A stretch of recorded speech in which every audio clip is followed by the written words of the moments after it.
Donc, bonjour à tous, je me présente, Quentin Menet, donc je suis actuellement en poste à l'Université de Mons en tant que chercheur qualifié. Donc, pour revenir un peu sur mon parcours, j'ai fait mes études à Mons, j'ai fait une thèse de doctorat ensuite que j'ai défendue en 2013. Et puis après une année de postdoc au FNRS, j'ai travaillé en tant que maître de conférence pendant 4 ans à l'Université d'Artois en France. Donc, maître de conférence, c'est un poste d'enseignant-chercheur. Et j'ai ensuite été pris sur un poste de chercheur qualifié FNRS à l'Université de Mons l'année passée. Et donc, je suis toujours là actuellement à l'Université de Mons. Et j'ai décidé aujourd'hui de vous parler de système dynamique ou l'art d'itérer. Alors, je remercie tout particulièrement Stéphanie Bridou qui m'a proposé de faire cet exposé dans le cadre des séminaires du CREM. Et cet exposé, donc système dynamique ou l'art d'itérer, est en fait une adaptation d'un exposé qui était prévu pour le Printemps des sciences de 2020, qui a été annulé suite au confinement, et dont le thème général du Printemps des sciences, c'était « Et demain ». Alors, quand on a un thème comme « Et demain », on se demande de quoi on pourrait parler au niveau mathématique. Et en fait, c'est venu assez naturellement de me dire « Et demain ». Pourquoi se demander « Et demain » et pourquoi pas « Et après-demain » et pourquoi pas « Et après-après-demain ». Et donc, l'idée d'itération, comme on dit, pourquoi s'intéresser seulement à l'état suivant d'un système et pas s'intéresser à tous les états qui suivent. Et ça, c'est justement le propre des systèmes dynamiques, qui sont un des domaines des mathématiques. Et donc, j'avais proposé comme titre pour ces journées maths sciences, les systèmes dynamiques, ou pourquoi se limiter à demain quand on peut appréhender le futur dans son intégralité. Bon, voilà, mon exposé va vraiment considérer cet objet mathématique que sont les systèmes dynamiques. Donc, je me suis présenté, j'ai fait un petit peu mon parcours. Vous avez dû comprendre dans mon parcours que je n'ai absolument aucune expérience dans l'enseignement secondaire.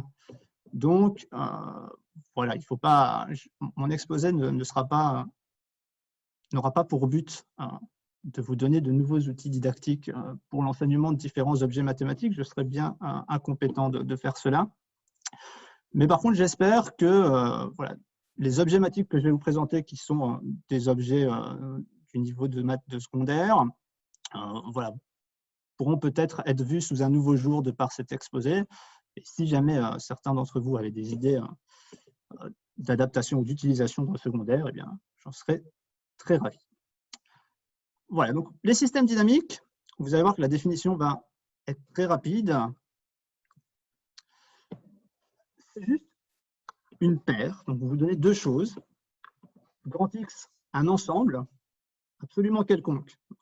Pas forcément de topologie sur X, pas forcément d'opération sur X, uniquement un ensemble, autrement dit une collection d'objets qui représenteront les états de votre système. Et ensuite, une fonction f qui va de x dans x et qui sera interprétée comme la fonction indiquant quel est l'état suivant du système.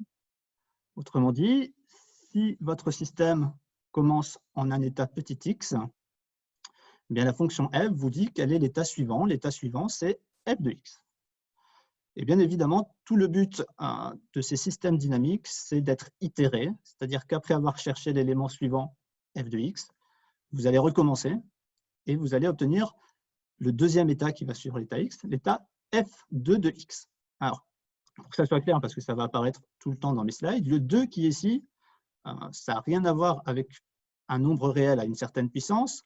Il est là uniquement pour indiquer que c'est la composition de f avec elle-même, d'accord, deux fois. Vous composez f avec f. Ça, c'est f rond f de x, autrement dit, c'est f de x. On a appliqué une deuxième fois f à f de x. On peut continuer encore ainsi. On applique encore f. On a f avec un petit 3 en exposant de x, donc c'est la composée de f 3 fois avec elle-même, f4 de x, et ainsi de suite. Vous obtenez une suite d'états, une suite d'éléments dans votre ensemble grand X. Et c'est ces suites qui vont nous intéresser. Et ces suites, on leur donne le nom d'orbite. Donc, l'orbite d'un élément petit x sous l'action de f, ce sera l'ensemble des états visités par votre système si vous démarrez à l'état initial petit x. Alors, il y aura parfois un petit abus de langage, c'est-à-dire que par la définition, l'orbite, c'est l'ensemble des états. Il arrivera que derrière le terme orbite, je cache la suite des états Fn de x. Il arrivera dans mon exposé que je dise l'orbite de x tend vers quelque chose. Il faudra là entendre que c'est la suite Fn de x qui tend vers quelque chose et non pas l'ensemble, ce qui n'aurait pas de sens. Donc voilà les définitions auxquelles on va s'intéresser pendant cet exposé. Et le plan de mon exposé va être le suivant. Donc en fait, je vais diviser en 3 parties selon les propriétés de l'ensemble grand X, donc l'ensemble de mes états. Première partie, l'ensemble grand X sera un ensemble fini. Deuxième étape, un ensemble infini mais dénombrable, autrement dit en bijection avec n, des naturels, donc typiquement n, z, ce seront nos 2 exemples. Et puis les ensembles infinis non dénombrables, donc cette fois-ci on parlera plutôt de l'ensemble des réels, d'un intervalle réel ou du cercle unité. Voilà les exemples que l'on considérera comme ensemble d'états infinis non dénombrables. Alors, commençons avec les systèmes dynamiques finis. Je vous ai dit, le grand X, ça peut être absolument n'importe quoi. Et je ne vous ai pas menti. Par exemple, un système dynamique bien connu. Alors, je vous rappelle, c'était pour les étudiants du secondaire. Donc, il y aura pas mal d'images, histoire de raccrocher l'audience. Donc, voilà, un exemple. Le feu rouge. Bon, tout le monde sait que le feu rouge a 3 états, vert, orange et rouge. Et la fonction f, eh bien, elle vous dit qu'après vert, l'état qui suit, c'est orange. Après le orange vient le rouge. Et si vous êtes suffisamment patient, après le rouge vient le vert. Donc, ce système dynamique est représenté de la sorte. Votre ensemble de grand X, c'est vert, orange, rouge.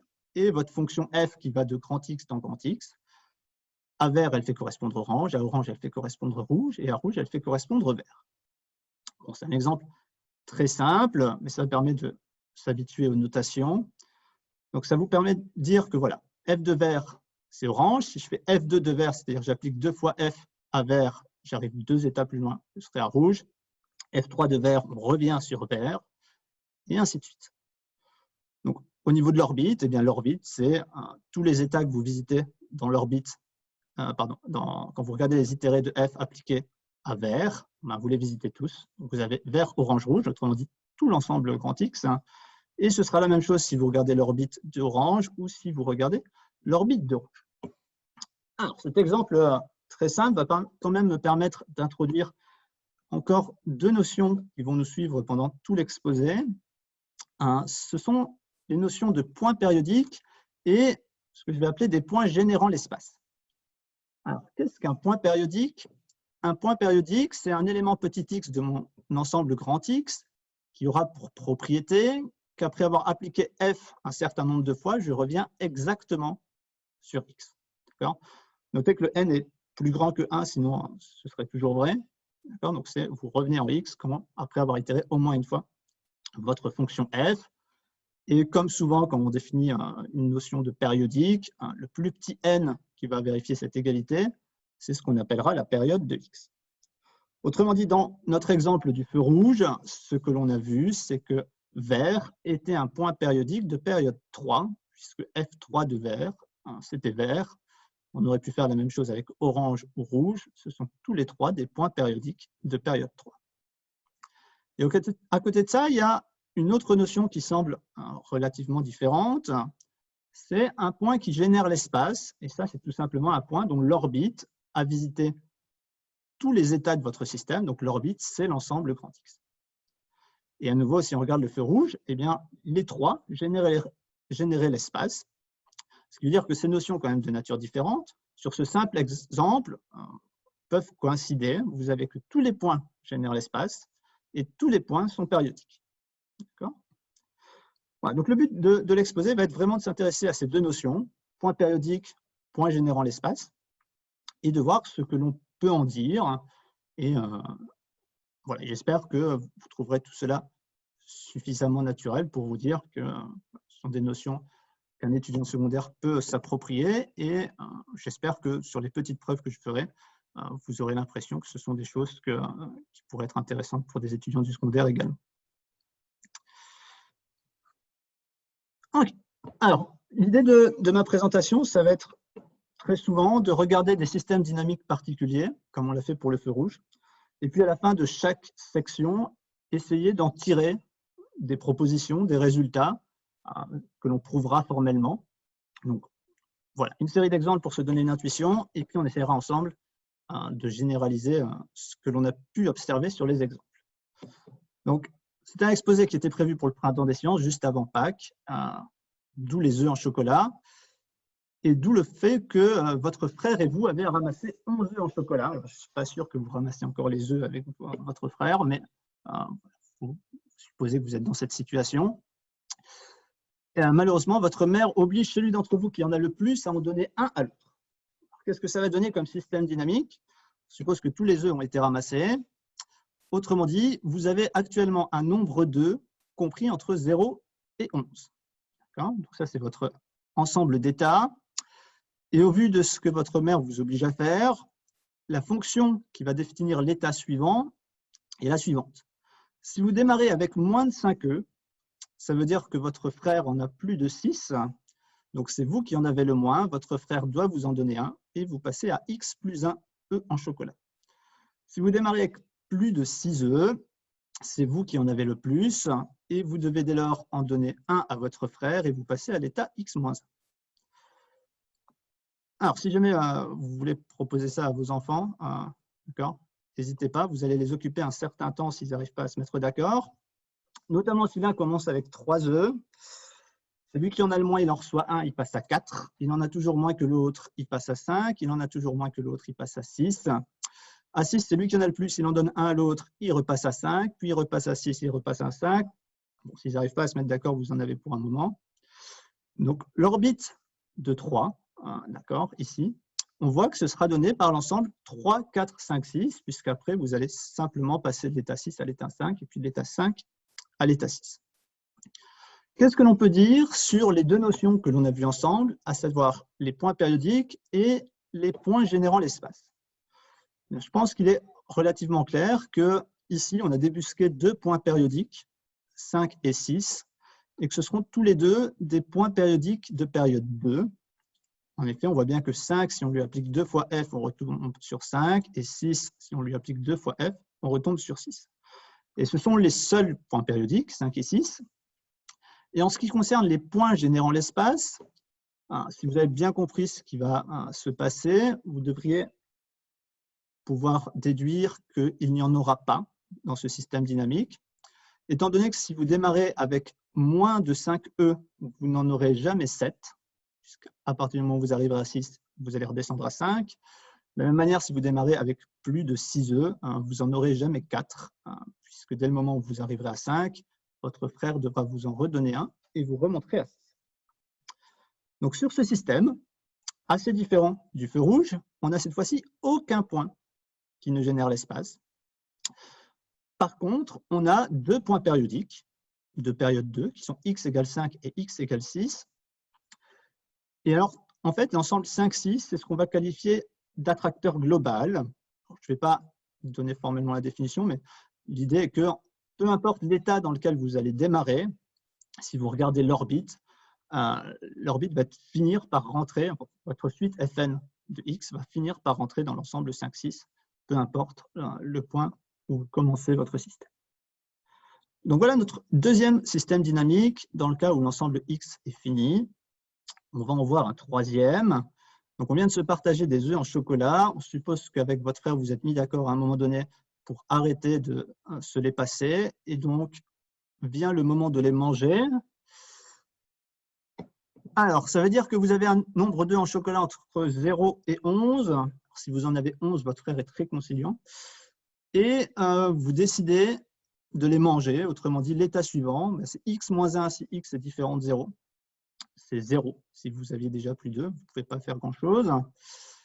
Et ça, c'est un système qui va être assez différent par rapport à celui d'avant.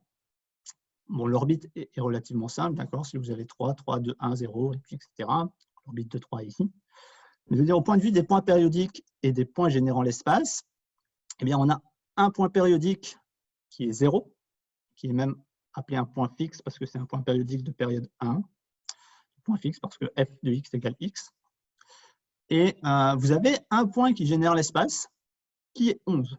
Si vous démarrez dans l'état 11, dans l'orbite, vous allez avoir tout le monde, 11, 10, 9, 8, 7, 6, 5, 4, 3, 2, 1 et 0. Donc l'orbite de 11, c'est bien tout x.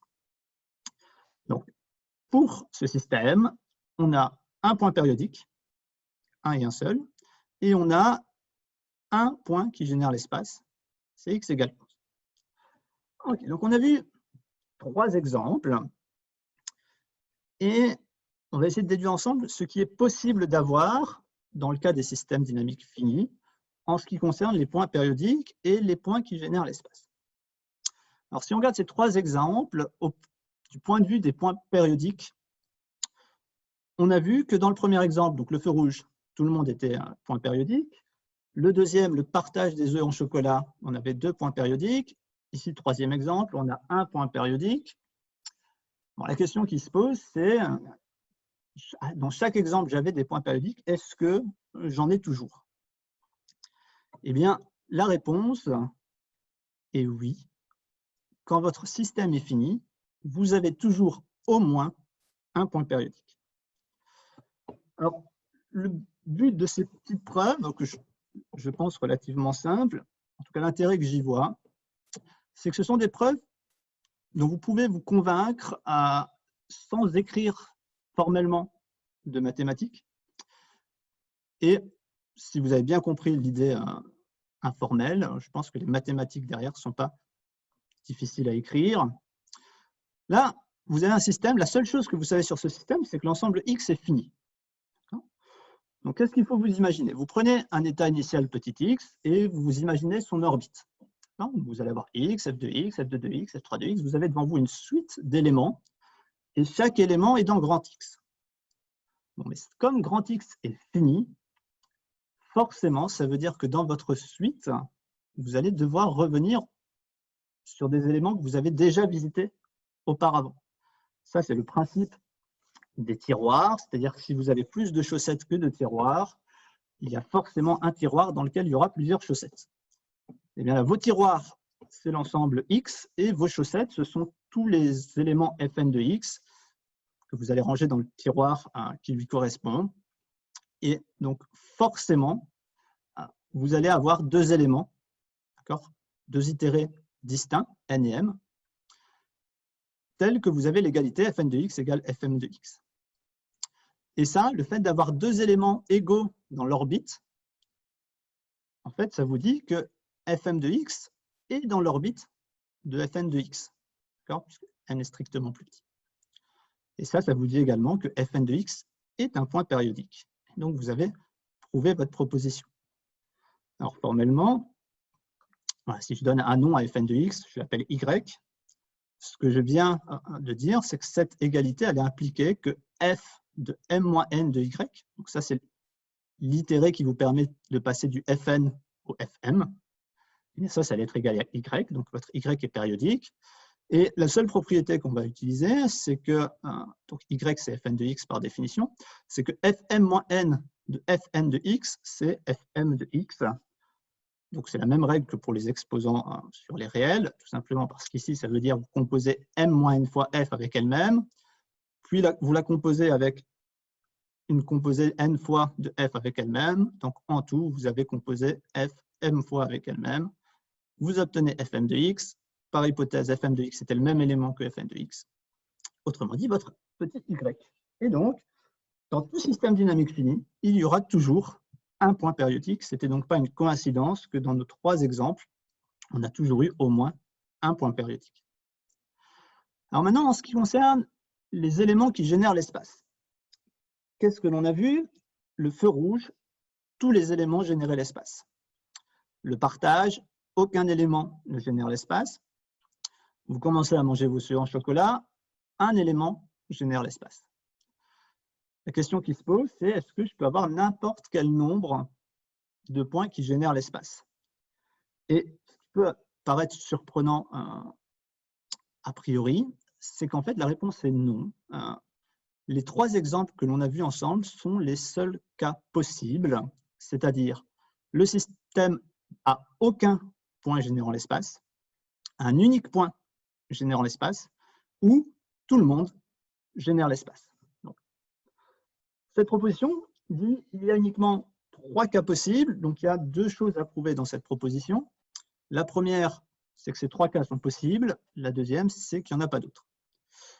Alors, le fait que ces 3 cas sont possibles, c'est une conséquence directe des 3 exemples que l'on a vus ensemble.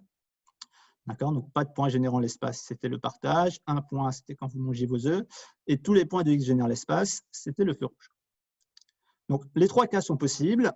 Maintenant, il faut réussir à montrer qu'il n'y en a pas d'autres. Alors, qu'est-ce que ça veut dire montrer qu'il n'y a pas d'autres cas possibles? Eh bien, ça revient à montrer que si vous en avez au moins 2, alors, forcément, tous les points de X génèrent l'espace. D'accord? Donc, ça va être le boulot. Donc, autrement dit, les 3 cas sont possibles. Et votre preuve commence par « Montrons que si XF admet 2 points distincts générant l'espace, alors tout point de X génère l'espace. » Si vous montrez cette assertion, vous avez montré que c'était les 3 seuls cas possibles. Alors, on a un système X. Le X est fini. Je ne sais pas si ce sera utile ou pas, mais on le sait. Et on a 2 points distincts qui génèrent l'espace.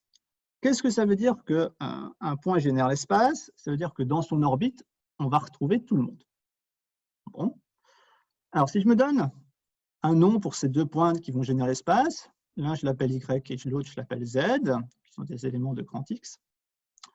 A priori, la première chose que je sais, que je peux déduire de la définition de générer l'espace, c'est que si je regarde l'orbite de Y, à un moment donné, il y aura Z dedans. D'accord? Il y aura tout le monde. Donc, à un moment donné, en particulier, il y a Z.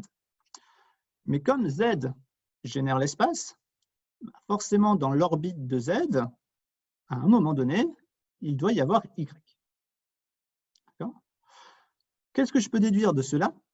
Je peux déduire que dans l'orbite de Y, à un moment donné, plus tard, j'aurai Y.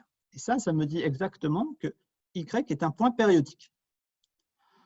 Autrement dit, si j'ai 2 points distincts qui génèrent l'espace, ces points sont également périodiques. En plus de générer l'espace, ils sont périodiques. J'aurais pu faire la même chose ici avec Z, Y et Z. À partir du moment où vous avez 2 points distincts qui génèrent l'espace, les points qui génèrent l'espace sont périodiques. C'est ce que vous pouvez déduire de ce petit raisonnement. Et formellement, ça s'écrit comme ceci. On sait qu'il existe un n strictement positif tel que Fn de Y égale Z parce que Y génère l'espace. Alors, moralement, le fait que Y génère l'espace vous dit juste qu'il existe un n plus grand ou égal à 0.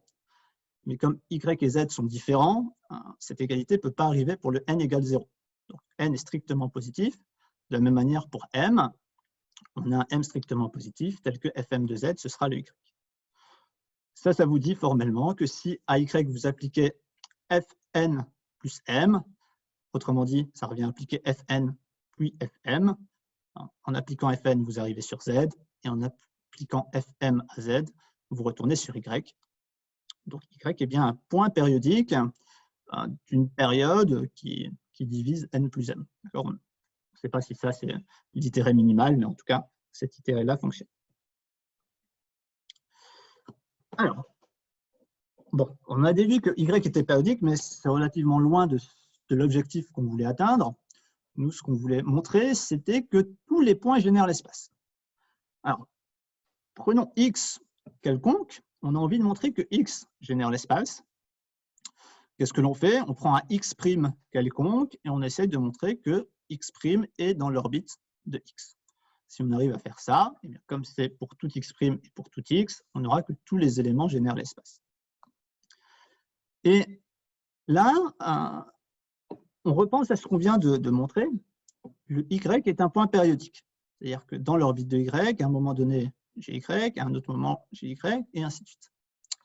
Bon, mais comme mon Y génère l'espace, et qu'entre 2 Y consécutifs, en fait, il se passe toujours la même chose, ça veut dire qu'entre 2 copies de Y consécutifs, vous devez retrouver ici, entre les deux, tous les éléments de grand X. Si vous ne retrouvez pas ici, entre les deux, tous les éléments de grand X, c'est que votre Y ne génère pas l'espace, puisque s'il y en a un qui l'a raté une fois entre Y et Y, il ne le revisitera jamais par la suite. Après, vous ne faites que recopier ce que vous avez fait entre les deux premiers Y. Ça veut dire quoi? Ça veut dire qu'entre ces deux Y, quelque part, se cache mon élément X. Et quelque part entre ces deux Y se cache mon élément X'. La situation est la suivante. Et là, vous avez bien montré que le X', du coup, sera dans l'orbite de X, et donc que X génère l'espace, puisque c'était pour tout X', et que tout point génère l'espace, parce que c'était pour tout X. Alors, formellement, cela s'écrit comme ceci. Comme Y génère l'espace et que Fn plus m de Y, c'est Y, on sait qu'il y a deux itérés entre 0 et n plus m, tels que Fk de Y vous donne X et Fk' de Y vous donne X'. Alors, la seule chose qu'il faut faire attention, c'est que nous, on veut pouvoir dire que X' est dans l'orbite de X, donc on veut trouver un itéré de F qui permet de passer de X à X'. Comme ça, on pourrait penser naïvement qu'il suffit de prendre l'itéré K' moins K. Le seul problème, c'est que K' moins K pourrait être négatif si vous aviez visité X' avant d'avoir visité X.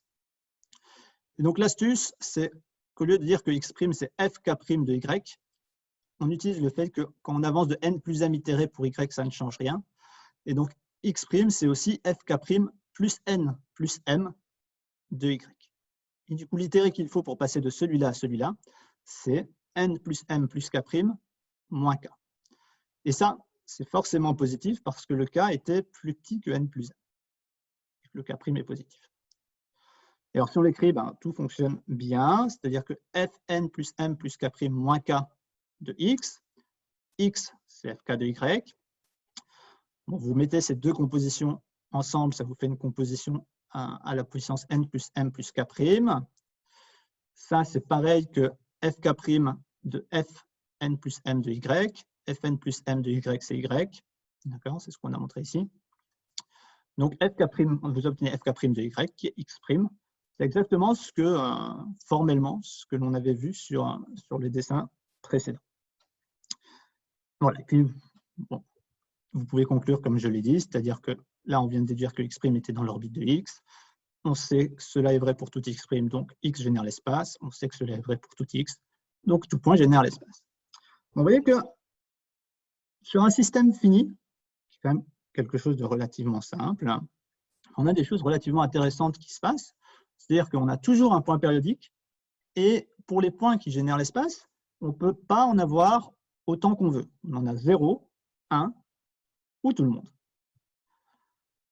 Ok, donc ça, on va maintenant laisser de côté les systèmes dynamiques finis, et on va passer au système dynamique infini dénombrable. Donc, pensez à n, à z, on pourrait penser au rationnel, mais on ne fera pas sur les rationnels. Qu'est-ce qui va se passer en ce qui concerne les points périodiques et les points qui génèrent l'espace? Alors, un système dynamique qui ne meurt jamais. Alors, pour ceux qui ne le reconnaissent pas, ce personnage s'appelle Deadpool. C'est un anti-héros de Marvel qui a comme particularité d'être immortel, ce qui va m'être utile pour donner du sens au système dynamique. Puis la situation est la suivante. Félicitations, c'est votre anniversaire, vous gagnez 1 an. Alors, l'ensemble des états que j'ai envie de prendre, c'est l'ensemble des naturels, donc il me faut quelqu'un qui ne meurt pas avant 200 ans. Et la fonction, vous gagnez 1 an, donc f de x, ce sera x plus 1. Un système très simple, je suis sûr que vous n'avez aucun mal à vous imaginer l'orbite. Par exemple, l'orbite de 3, ce sera 3, 4, 5, 6, 7, 8, 9, et ainsi de suite. De manière générale, l'orbite de X, ce seront tous les naturels. Alors, dans les naturels, je vais prendre 0. D'accord, voilà, ça dépend des personnes. Parfois, on prend 0, parfois, on commence à 1. Donc là, je prends 0. Donc, ce sera tous les naturels plus grands que X. Qu'est-ce que je peux dire en ce qui concerne les points périodiques et les points générant l'espace? Eh bien, on voit déjà sur ce simple système qu'il y a une vraie différence entre les systèmes dynamiques finis et les systèmes dynamiques infinis. C'est qu'ici, vous n'avez aucun point périodique, tandis que sur les systèmes finis, vous en aviez toujours au moins un. Voilà une première différence. Et par contre, bien que l'ensemble soit beaucoup plus gros, infini dénombrable, on peut toujours avoir des éléments qui génèrent l'espace. Et là, c'est le cas de 0. Et 0, c'est le seul. Donc, on a un point qui génère l'espace, on n'en a qu'un, c'est 0. Si j'avais commencé à 1, ça aurait été 1. Et on peut noter que ce point qui génère l'espace, il aurait disparu si, à la place de n, j'avais considéré z. Si j'avais considéré z avec la même fonction, x plus 1, cette fois-ci, je n'aurais toujours pas eu de point périodique, mais je n'aurais pas eu non plus de point générant l'espace. Okay, donc voilà nos deux premiers systèmes, infini dénombrable. Alors, est-ce que lorsqu'on a un système infini dénombrable, on peut faire des choses compliquées? La réponse est oui, et suffisamment compliqué pour qu'aucun mathématicien actuellement ait la réponse. Et donc, je vais vous parler d'une conjecture que j'aime bien, qui est la conjecture de Syracuse. Alors, Syracuse, qui est une ville de l'État de New York, d'où la Statue de la Liberté.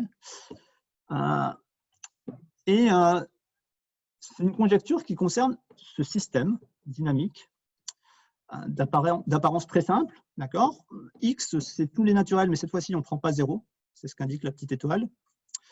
Et f de x, voilà, n'importe quel enfant capable de faire une division par 2 et une multiplication par 3 peut vous calculer l'état suivant, à savoir que si x est pair, vous divisez par 2, ce qui va bien vous redonner un nombre entier. Et si x est impair, vous multipliez par 3 et vous ajoutez 1, ce qui va forcément vous donner un nombre entier également. Et on s'intéresse à ce système. Bon, alors quand on a un système dont on ne voit pas a priori le comportement des orbites, on considère des valeurs particulières et on regarde ce qui se passe. Alors la première valeur particulière que je vous propose, c'est 4. 4 est pair, on divise par 2, on arrive sur 2. 2 est pair, on divise par 2, on arrive sur 1. 1 est impair, on multiplie par 3, on ajoute 1, on arrive sur 4. Autrement dit, l'orbite de 4, c'est 4, 2, 1, 4, 2, 1, 4, 2, 1, 4, 2, 1.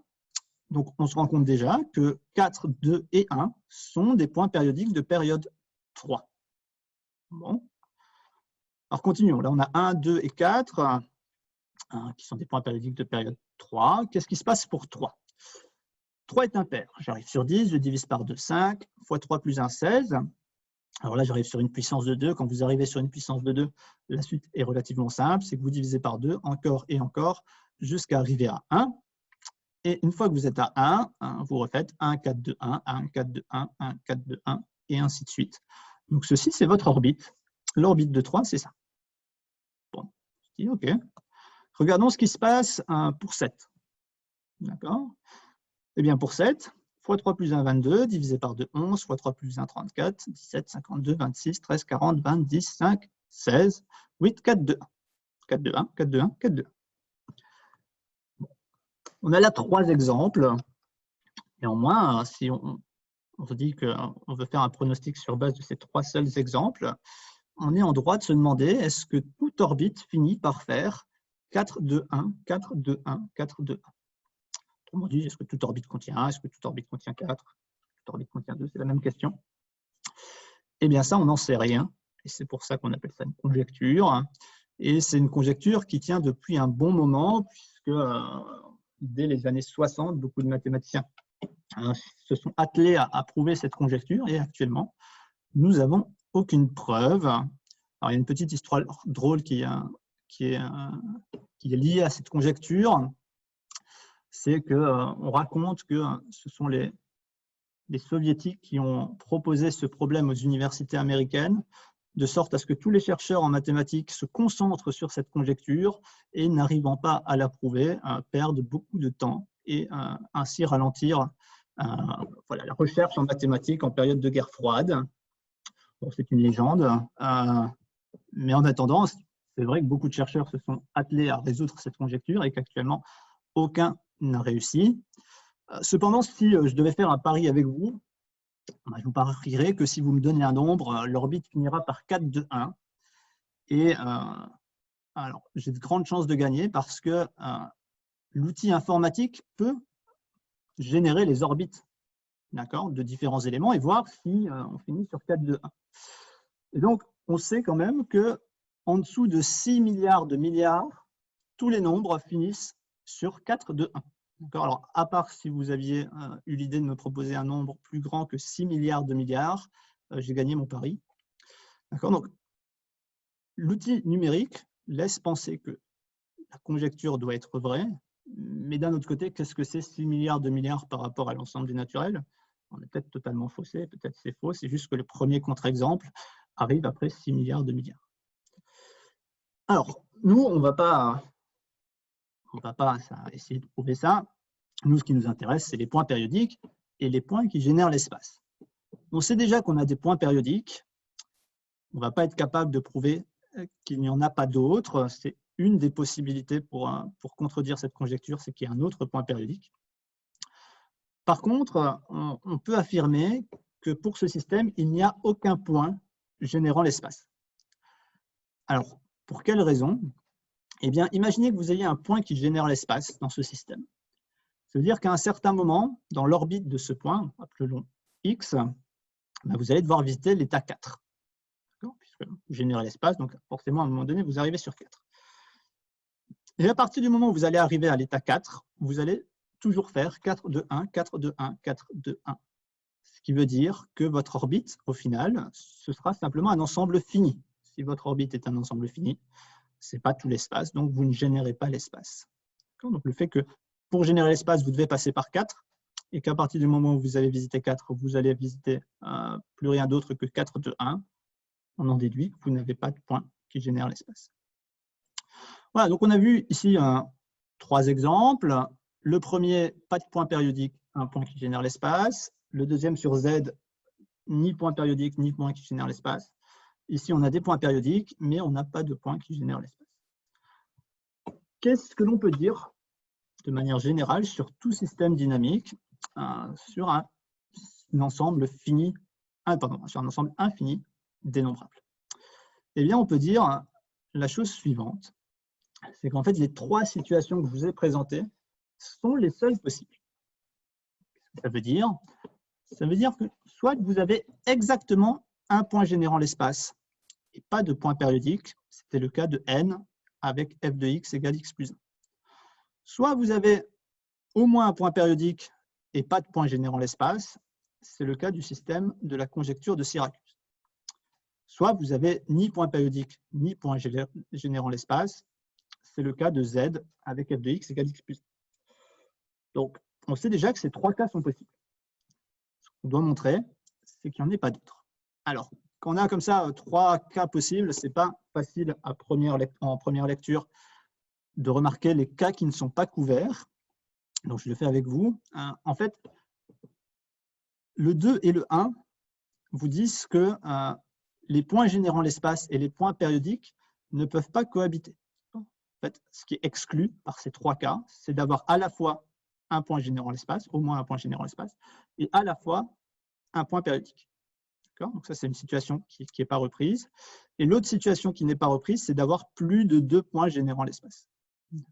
Ce que vous dit cette proposition, d'une autre manière, c'est que pour tout système fini, sur système infini dénombrable, vous ne pouvez pas avoir à la fois des points périodiques et des points générant l'espace, et vous ne pouvez jamais avoir plus d'un point générant l'espace. Vous ne pouvez pas en avoir 2, 3, 4, etc.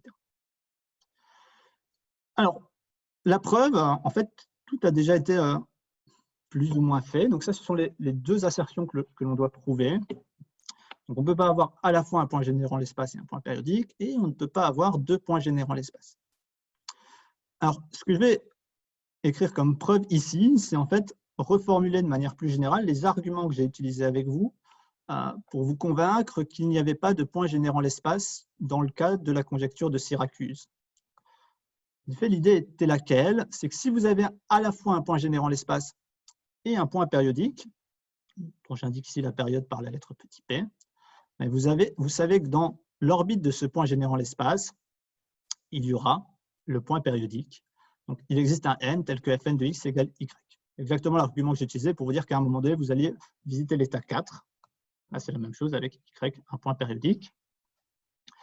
Et la conclusion était que l'orbite de x, à ce moment-là, elle allait être finie, puisque quand vous arrivez en fn de x, qui est votre point périodique y, ensuite, vous n'avez plus que les P suivants. Alors, j'aurais même pu mettre un plus P moins 1 ici pour être totalement propre et pas répéter Y 2 fois.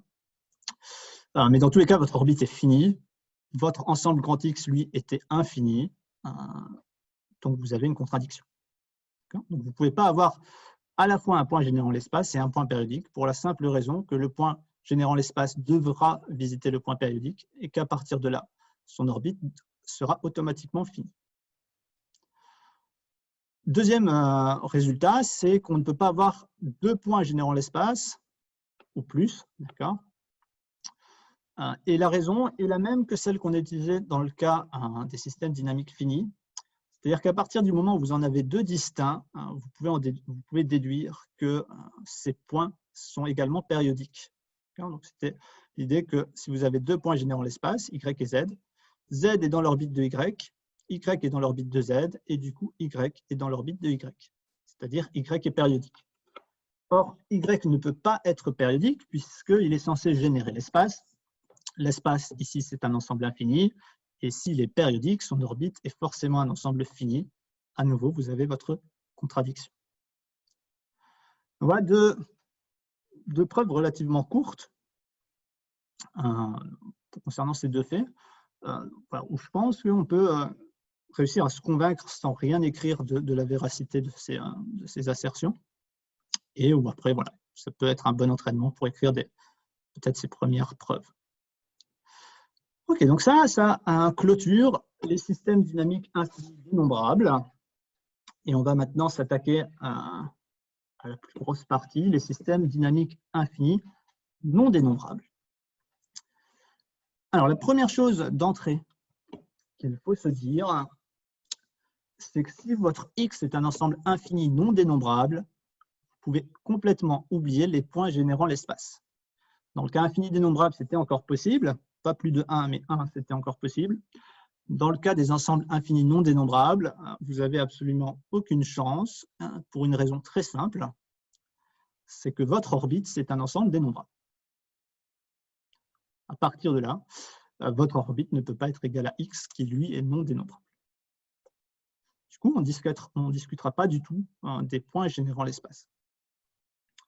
Et pour les points périodiques, vous êtes peut-être déjà rendu compte, mais créer des points périodiques, c'est très facile. Et donc, vous pouvez toujours en avoir 0, 1, 2, 3, une infinité, tout le monde. C'est vraiment très facile de créer une fonction f ad hoc pour avoir ce que vous voulez sur les points périodiques.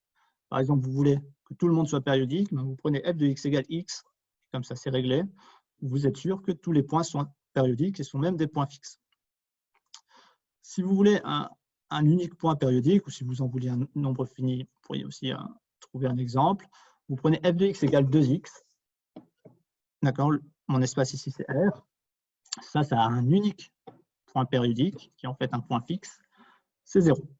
D'accord, f de 0 vaut 0. Pour tous les autres x, par contre, vous n'aurez jamais un fn de x égale x. On verra après si ce n'est pas clair. Et on peut ne pas en avoir. Si vous prenez f de x égale x plus 1, c'est relativement clair qu'en appliquant f autant de fois que vous le voulez, et en partant d'un élément x, vous ne reviendrez jamais sur x. Alors, vous remarquez que ces trois exemples sont très simples. Je les ai pris volontairement sur R, et qu'en plus, la fonction f de x, à chaque fois, c'est juste une droite. Et donc, ce que je vous propose dans cette section, dans un premier temps, c'est de se poser la question suivante. Qu'est-ce que l'on peut dire sur les systèmes où mon ensemble d'états, ce sont les réels, et où la fonction qui me permet de passer d'un état au suivant, c'est donné par une droite générale, donc f de x égale à ax plus b. À quel point le a ou le b va avoir un impact sur la dynamique de mon système? Bien, c'est ce que je vous propose de faire ensemble. On va commencer par voir trois cas particuliers de droite, et ensuite on généralisera pour caractériser vraiment, quel que soit a et quel que soit b, le comportement des orbites. Ok, alors premier exemple, un système dynamique de poche. La situation est la suivante. Vous recevez 10 € d'argent de poche chaque mois de la part de votre grand-mère. Les grand-mères sont toujours très généreuses. Et on va le représenter comme ceci. Donc, f de x, c'est x plus 10. Et alors, vous allez m'autoriser à prendre grand X qui est réel. Alors, si les négatifs vous choquent, vous n'avez qu'à supposer que vous avez fait un crédit. Par contre, si les nombres décimaux avec une infinité de décimales vous choquent, là, je ne peux rien faire. D'accord, il va falloir l'accepter. Donc, on va prendre R. Et ma fonction, c'est f de x égale x plus 10. Pour ça, je pense que les orbites sont relativement claires, notamment les itérées. F2 de x, ça reviendra à faire plus 20, puisque je fais plus 10 et puis encore plus 10. 3 états après, j'ai fait plus 30. N états après, j'ai fait plus 10 fois n. Ça, c'est en fait une progression arithmétique. La suite fn de x ne sera rien d'autre que la suite arithmétique où l'état initial, c'est x, et la raison, c'est 10. Donc, voilà une autre manière de voir la suite arithmétique. Bon, l'orbite de 5, 15, 25, 35, 45, 55, 65, etc. Et je pense que vous serez tous d'accord avec cette assertion que quel que soit le x réel, si je regarde l'orbite de x, donc je vous l'ai dit au début, c'est un petit abus de vocabulaire, il faut entendre par là la suite fn de x et non plus l'ensemble des fn de x. La suite fn de x va tendre vers plus l'infini, quel que soit l'état auquel vous démarrez. Donc vous pouvez remercier votre grand-mère, elle vous fait tendre vers un état de richesse important. Okay. Donc ça, c'était le premier système. Alors, un des intérêts de considérer les systèmes dynamiques sur les réels, c'est que vous allez avoir à votre disposition un nouvel outil pour essayer de comprendre le comportement des orbites. Et cet outil, c'est la représentation graphique, ce qui est moins parlant dans le cas des systèmes dynamiques finis ou des systèmes dynamiques infinis des nombres. Sur R, on a beaucoup plus l'habitude de représenter le graphique de F. Alors, je vais passer un peu de temps sur celui-là. On en verra plusieurs après, mais si vous avez bien compris comment celui-là est construit, vous n'aurez aucun problème pour les autres. Donc, sur ce graphique, j'ai représenté ma fonction f. Elle est ici en bleu. C'est la fonction f de x égale x plus 10. Et puis, en pointillé, j'ai tracé la droite y égale x. Et l'intérêt de cette droite est de me permettre de transformer des valeurs que je connaîtrais en ordonnées en des valeurs, en la même valeur, mais que je reporterai sur les abscisses. C'est-à-dire que si ici, par exemple, je suis à 10, une manière d'obtenir 10 sur l'axe des abscisses, c'est de me projeter sur la droite y égale x et ensuite de redescendre sur l'axe des abscisses.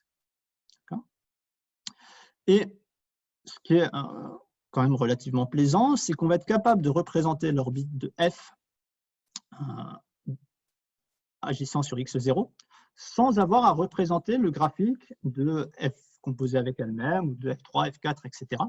On a juste à représenter la fonction f et l'image de x0 par f, f2 et f3 vont découler uniquement du graphique de f.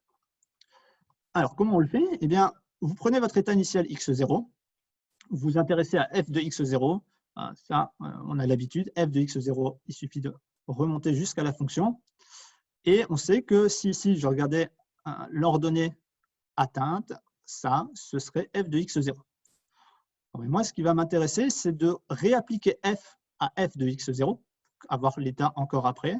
Du coup, j'ai besoin que f de x0 soit placé en abscisse. Pour le placer en abscisse, je vous ai dit, c'est le but de la droite y égale x. Je me ramène à la droite y égale x, et si maintenant je redescends, eh bien, je suis en f de x0. À partir de là, trouver f2 de x0, c'est facile. Je reprends ma fonction f, donc je remonte jusqu'ici. Et puis f2 de x0, je le fais passer en abscisse en reprojetant sur la droite y égale x, et puis je redescends. Et là, j'ai mon f2 de x0. Donc, vous continuez ainsi autant que vous voulez. Vous regardez la fonction f en ce point, c'est f3 de x0. Vous le reprojetez sur les abscisses, vous avez f3 de x0. Et vous obtenez ensuite comme ça la suite fn de x0, et vous voyez que cette suite va bel et bien tendre vers plus l'infini. On peut aussi, sur base du graphique, remarquer que en fait, les différences entre f de x0 et x0, entre f2 de x0 et fx0, et ensuite ici, c'est toujours la même chose, ce qui est logique, puisque je vous rappelle que f de x0, ce sera juste ajouter 10 à x0.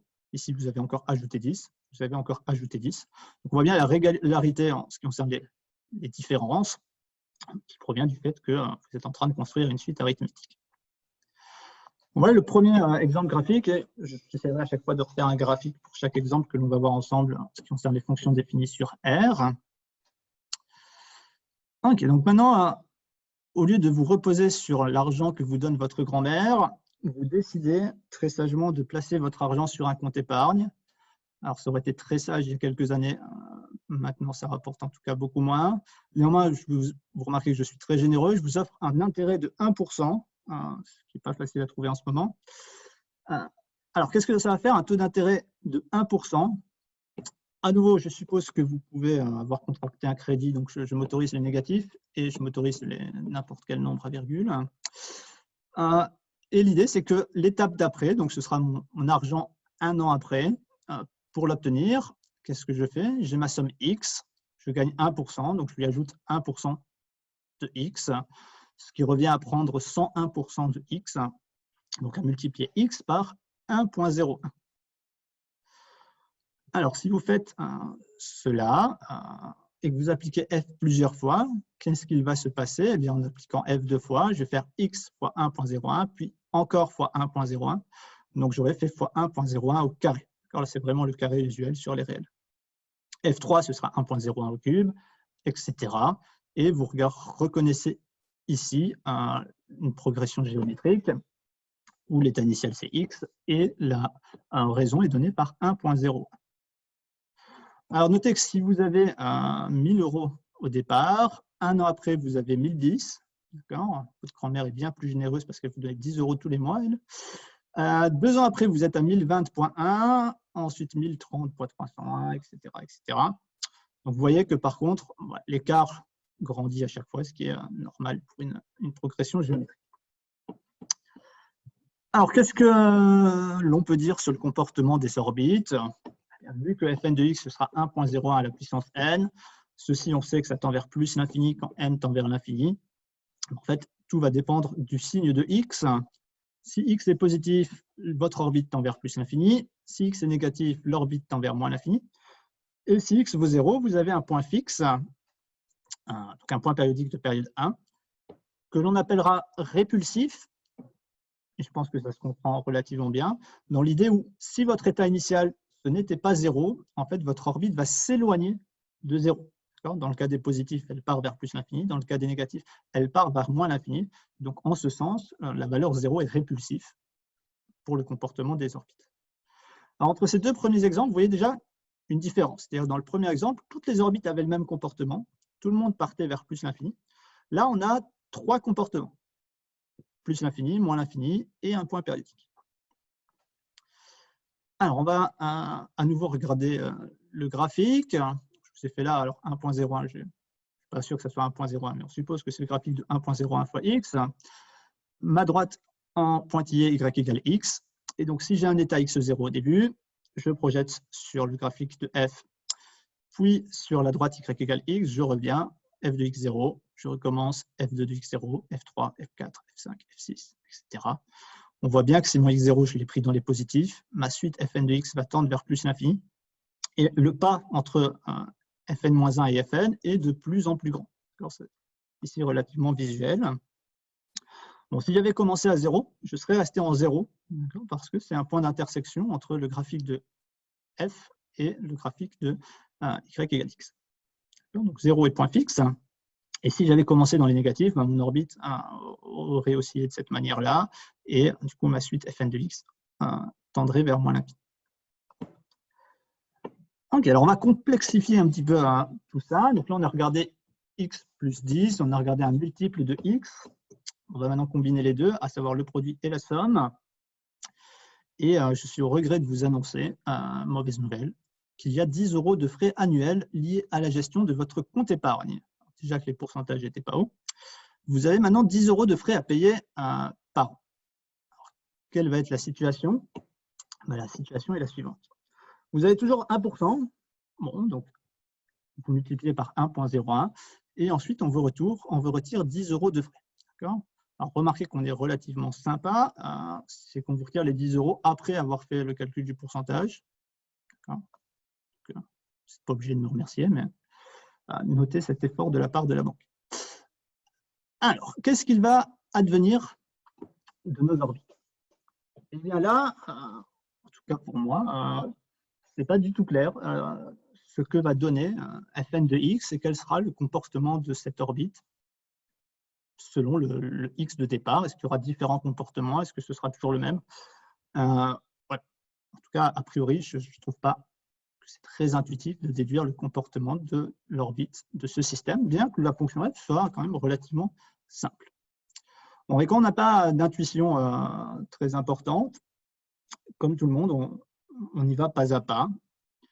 Et donc, on commence par calculer f2. Alors là, je sais ce qui se passe après un état. Qu'est-ce qui se passe quand j'avance de 2 états? Eh bien, f2 de x, c'est rien d'autre que f de x. Ça se calcule relativement facilement. Vous reprenez votre définition de f de x, vous remplacez x par f de x, et ça vous fait ceci. 1.01 fois f de x moins 10. Bon, alors si on essaye de réécrire un petit peu cette expression, on voit qu'on va avoir du 1.01 au carré fois x, puis j'ai du moins 1.01 fois 10 et du moins 10. Alors j'ai décidé de mettre le moins en évidence, et donc à l'intérieur, j'ai 1.01 fois 10 plus 10.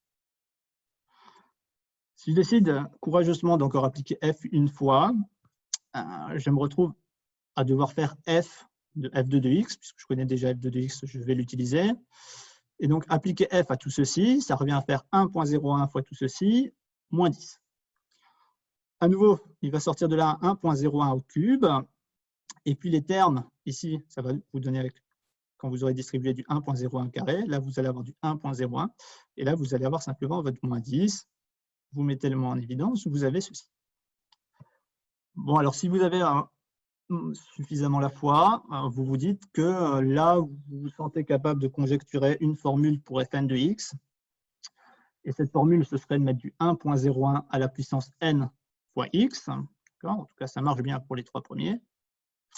Et ensuite, de soustraire une somme où vous avez à chaque fois du 10, que j'aurais d'ailleurs pu mettre en évidence.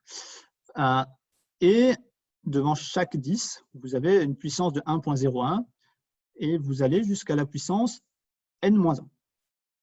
Autrement dit, on aurait envie de conjecturer la formule suivante pour fn de x. Et alors, je ne le fais pas, ça se prouve relativement facilement par récurrence. Si vous voulez le faire, ça ne prend pas plus de 3 lignes. En tout cas, cette formule est correcte.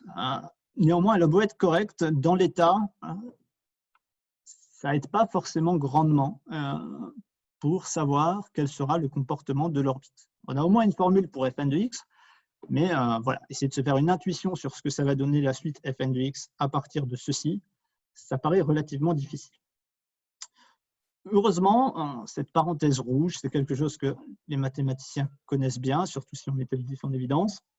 C'est en fait la somme des termes d'une suite géométrique. Alors ça, vous en connaissez sans doute la formule. Là, le but, c'était de la redéduire dans ce cas particulier. Et en fait, l'astuce, c'est de multiplier par 1.01, qui est votre raison, moins 1. Parce qu'en faisant cela, si vous distribuez, vous allez avoir 1.01 fois toute cette parenthèse, ce qui va faire que ici, vous allez commencer avec une puissance n, et ici, vous allez terminer avec du 1.01. Et avec le moins 1, vous allez avoir commencé avec une puissance n-1 et vous allez finir avec le moins 10. Donc, vous avez ceci, une fois que vous avez développé. Et ce qui est très intéressant, c'est que tous les termes vont se simplifier, excepté le 1.01 à la puissance n fois 10, qui est ici, et le plus 10 qui est ici, avec le moins qui est devant, donc le moins 10 qui va en résulter. Autrement dit, vous avez prouvé cette égalité, et donc votre parenthèse rouge, ce n'est rien d'autre que ce qu'on a obtenu ici, divisé par 1.01 moins 1. Et donc, vous avez cette nouvelle formule pour fn de x. Alors, 1.01 moins 1, ça fait 0,01. Ça revient à multiplier le tout par 100. 10 fois 100, ça fait 1000. On en arrive ici. Là, déjà, on commence à y voir plus clair. Et comme ce qui va nous intéresser, c'est le comportement de la suite, c'est la variable n qui va nous intéresser, on va regrouper tout ce qui concerne les n. Et vous obtenez l'écriture suivante. C'est que fn de x, c'est 1.01 à la puissance n fois x moins 1000. J'ai simplement regroupé ces deux termes-là et mis 1.01 en évidence. Et puis le moins 1000 qui va vous donner du plus 1000. Et une fois que vous êtes arrivé à cette formule, c'est beaucoup plus facile de deviner ce que vont faire les orbites de x. Alors tout d'abord, on se rend compte qu'il y a une valeur particulière à ce système, qui est la valeur x égale 1000. Si vous prenez x qui vaut 1000, fn de x, ce sera toujours 1000. En fait, 1000 est un point fixe de votre fonction f. C'est-à-dire que si vous avez 1000 €, vous gagnez 1%, donc vous passez à 1010 €. Malheureusement, il y a 10 € de frais, vous retombez à 1000 €, donc vous n'avez pas bougé. Donc, il y a une valeur particulière, c'est ce 1000 € ici. Si jamais vous aviez plus de 1000 € au départ, c'est-à-dire que ce nombre est strictement positif, celui-ci tend vers plus l'infini.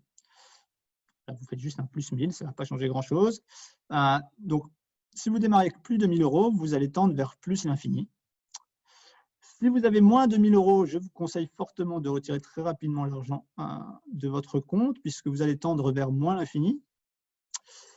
Et si x égale 1000 €, ça revient au même que de les ranger dans votre tiroir, puisque vous n'allez pas bouger. C'est un point périodique, et à nouveau, c'est d'irrépulsif pour la même raison qu'avant, c'est que si vous démarrez avec une somme différente de 1000 €, eh bien l'orbite va s'écarter de cette valeur jusqu'à tendre vers plus l'infini ou tendre vers moins l'infini.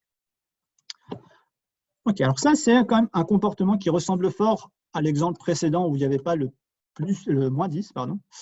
Le moins 10, c'est-à-dire qu'il y a un point périodique qui est un point fixe, et puis une partie qui tend vers le plus infini, une partie qui tend vers moins l'infini.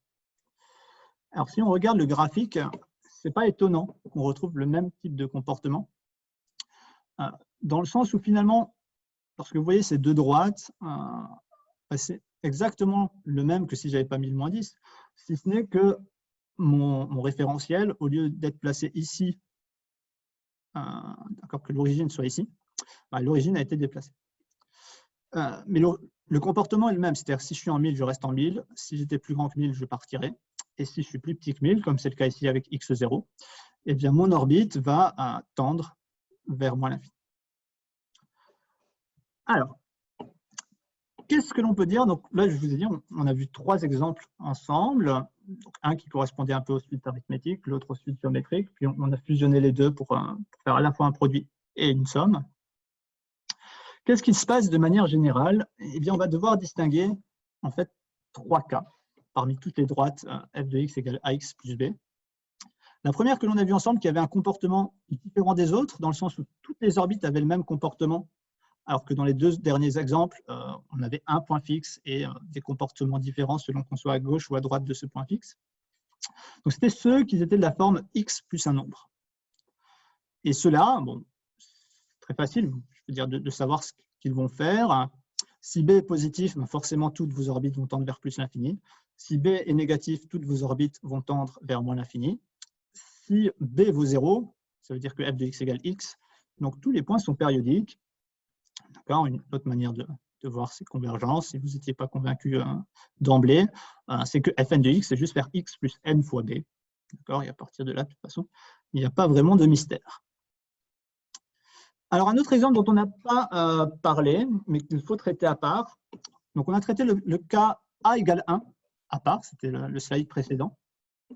Là, ça correspond au cas a égale moins 1. Donc, en fait, a égale 1 et a égale moins 1 sont deux cas particuliers en ce qui concerne les droites. Alors, graphiquement, ça se voit relativement bien. Je vous montrerai le graphique juste après. Mais a égale 1, ça veut dire que votre droite x plus b est parallèle à la droite y égale x. Ce qui fait que tout le monde va avoir le même comportement. Il n'y a pas d'intersection entre ces deux droites, sauf si b égale 0 où les deux droites coïncident. Et là, quand vous avez a qui vaut moins 1, ça vous dit que vos deux droites sont orthogonales l'une à l'autre. Et ça va avoir un effet bien particulier sur votre système. C'est que peu importe la valeur de b, vous allez avoir un point fixe en b sur 2, et tous les autres seront des points périodiques de période 2. Donc là, personne tend vers plus l'infini, personne tend vers moins l'infini. Tout le monde est périodique, mais il y en a un de période 1 et tous les autres de période 2. Et ça se prouve relativement facilement, il suffit de l'écrire. Quand est-ce qu'on a un point fixe? Il faut avoir f de x égale x, autrement dit, moins x plus b égale x.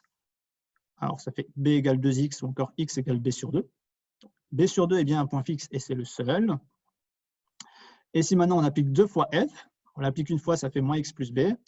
On applique à nouveau f, ça fait du moins, entre parenthèses, moins x plus b. Et la magie opérant, ceci vous donne x, et le moins b plus b se simplifie. Vous retombez exactement sur x. Alors, graphiquement, ça donne ceci. Donc, vous avez là la droite y égale x, et la droite y égale moins x plus 10. Et on voit très bien que le seul point fixe, c'est l'intersection entre ces deux droites, se trouve en 5, autrement dit en b sur 2, avec b qui vous dit ici. Et ce qui se passe lorsque vous faites deux itérés, étant donné que ces deux droites sont orthogonales, votre progression le long de ce graphique, en fait, vous dessinez un carré. C'est-à-dire que x0, vous prenez son image, vous le reportez sur les abscisses, vous reprenez l'image, vous reportez sur les abscisses, et vous obtenez exactement le même point, et vous obtenez ici un beau carré. Centré en 5, 5. Ok, donc c'est un comportement assez amusant de se dire que voilà, le cas A égale moins 1 a vraiment un comportement à part des autres. Et après, tous les autres cas, on va pouvoir les regrouper. On a déjà parlé du cas A plus grand que 1, et en fait, c'est la même chose si en valeur absolue, c'est plus grand que 1. On avait 1.01, nous, dans notre exemple. Et qu'est-ce que l'on avait remarqué? On avait remarqué qu'il y avait un point fixe. Dans notre cas, c'était 1000. Alors, si vous refaites le calcul que l'on a fait pour le dernier système dynamique, mais au lieu d'avoir 1.01 et moins 10, vous mettez du A et du B. Le même développement d'idées sur les sommes de suite géométriques va vous donner cette valeur-là comme étant la valeur clé. Si vous êtes à gauche, vous tendez vers moins l'infini. Si vous êtes à droite, vous tendez vers plus l'infini. Alors, un cas qu'on n'a pas représenté ensemble, c'est le cas où le A était plus petit que 1 en valeur absolue. Et dans ce cas-là, le comportement est assez différent. Vous avez toujours une valeur particulière qui est la même, c'est B sur 1 moins A, qui sera un point fixe. Mais ici, la différence, c'est que si vous ne démarrez pas en B sur 1 moins A, au lieu de partir vers l'infini, vous allez vous rapprocher de B sur 1 moins A. Donc, toutes les orbites vont tendre vers B sur 1 moins 1, qui est le seul point fixe de votre système. Et c'est pour cela qu'on dit que ce point fixe est attractif, puisque toutes les orbites se rapprochent de ce point.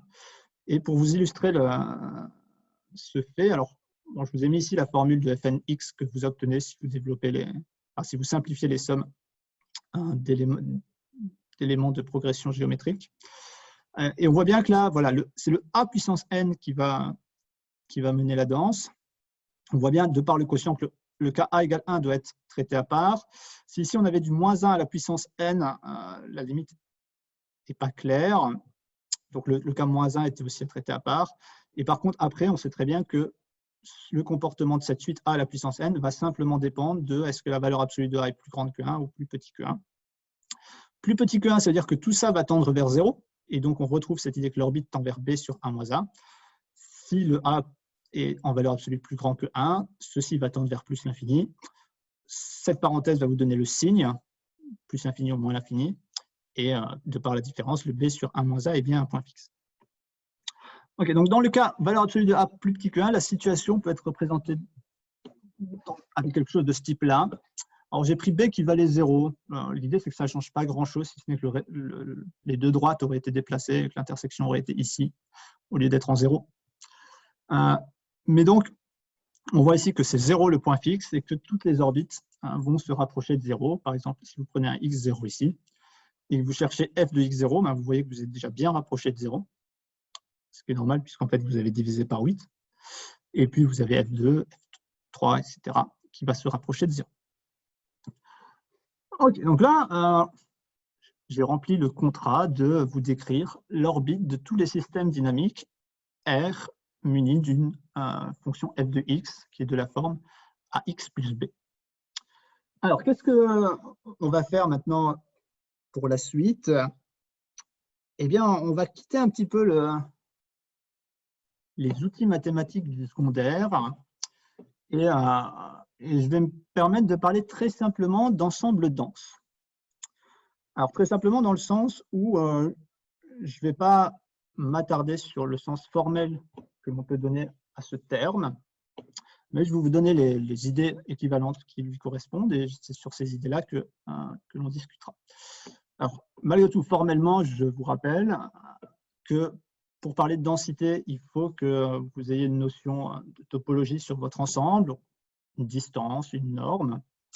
Typiquement sur R, vous prenez la valeur absolue, ce sera quasiment le seul cas dont on parlera, c'est le cercle unité.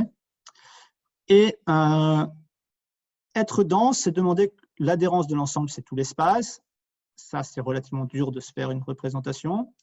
Mais une autre propriété équivalente, c'est de dire que l'orbite va rencontrer tous les ouverts non vides de votre espace.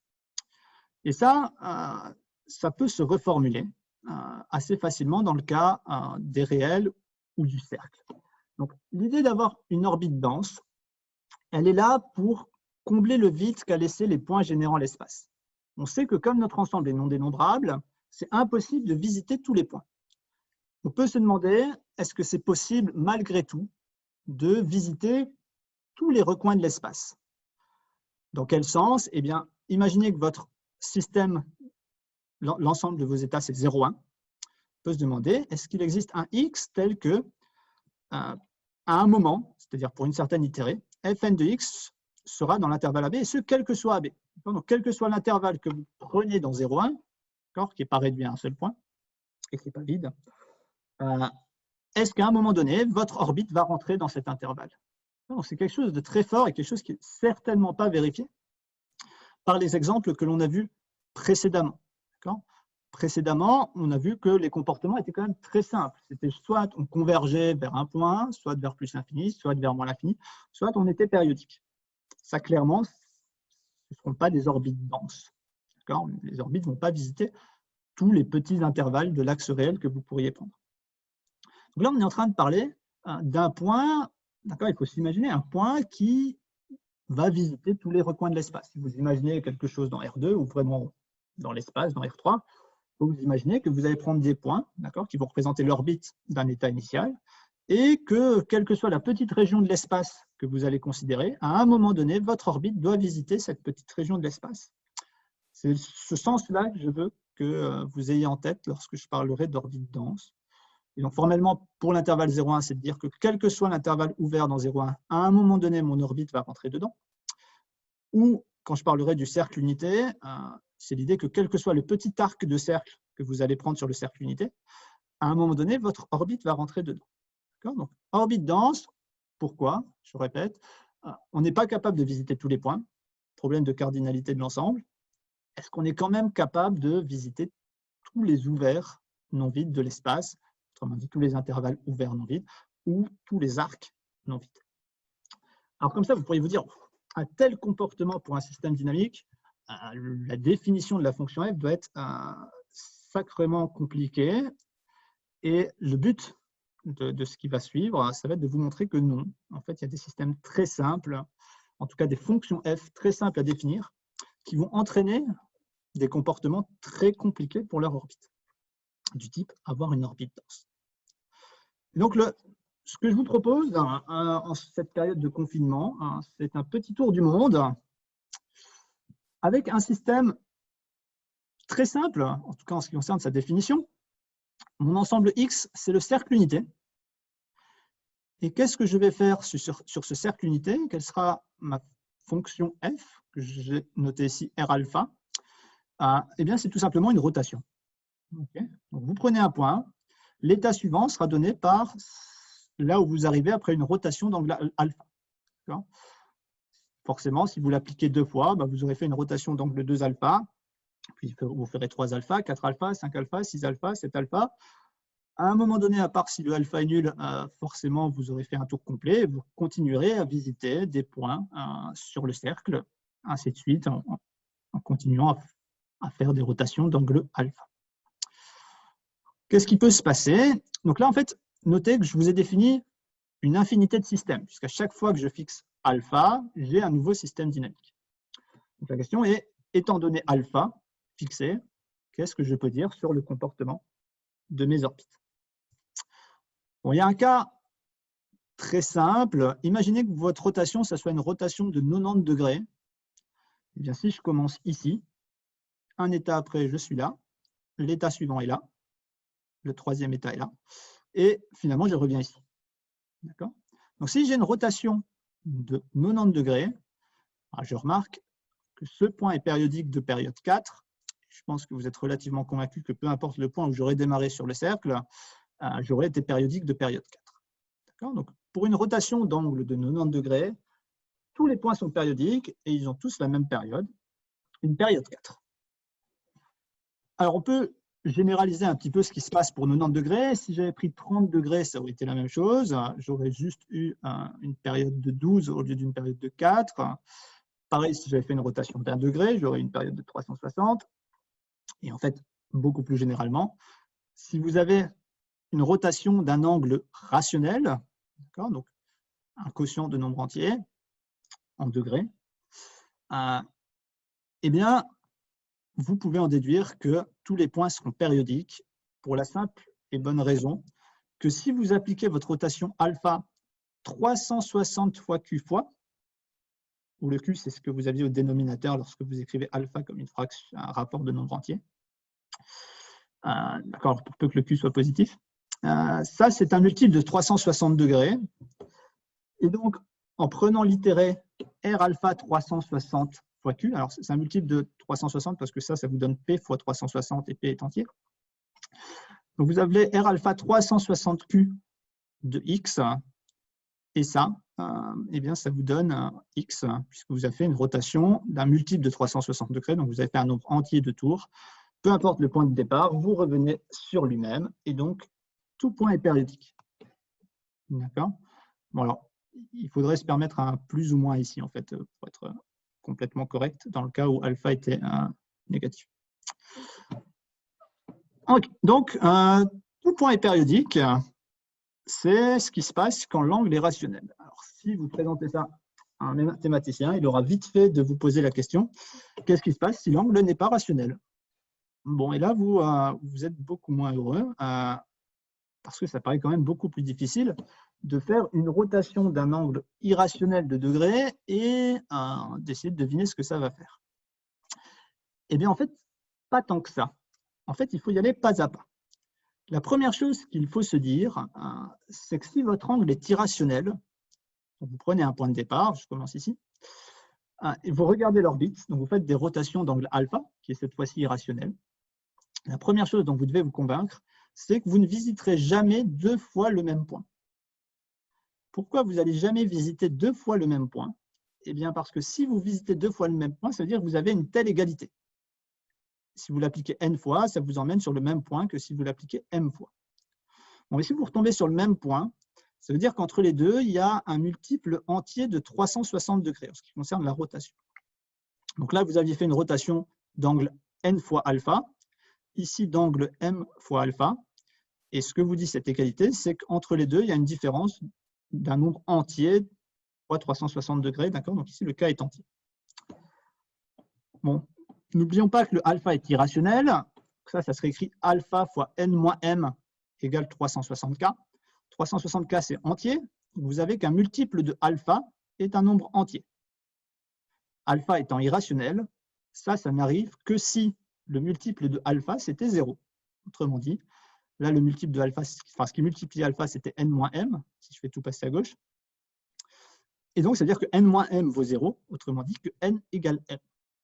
Donc ça, ces équivalences vous disent que si jamais vous repassiez sur le même point, c'est parce que c'était la même itérée. Autrement dit, si vous regardez l'orbite, vous ne visitez jamais deux fois le même point lorsque vous faites une rotation d'angle irrationnel. Et là, on va ressortir notre principe du tiroir pour dire que, quelle que soit la manière dont je fragmente mon cercle, donc je considère ici un angle epsilon très petit, et je fais des tranches d'angle plus petit que epsilon, histoire de finir exactement à 360. Donc j'en ai un nombre fini. Et dans ce nombre fini de cadrans, je viens regarder mon orbite. Mon orbite commence là. Je sais que j'avance d'un angle alpha irrationnel. Et ce que l'on vient de prouver ensemble, c'est que je n'allais jamais visiter deux fois le même point. Bon, si je visite jamais deux fois le même point, et comme j'ai un nombre fini ici d'arcs, ou de cadrans, eh bien forcément, à un moment donné, je vais en avoir deux qui vont tomber dans le même. Bon, mais si j'en ai deux qui tombent dans le même, ça veut dire quoi? Ça veut dire que j'avais R alpha n de x qui était là, et en appliquant encore R alpha m moins n fois, je suis arrivé ici. Ce qui veut dire qu'en fait, l'effet de R alpha m moins n sur mon point, ça a été de lui faire une rotation, mais une rotation très petite, puisque vous restez dans le même cadran et que chaque cadran a un angle epsilon. Enfin, chaque arc correspond à un angle plus petit que epsilon. Donc en fait, cette itérée, c'est rien d'autre qu'une rotation d'un angle bêta avec bêta qui est en valeur absolue plus petit que epsilon.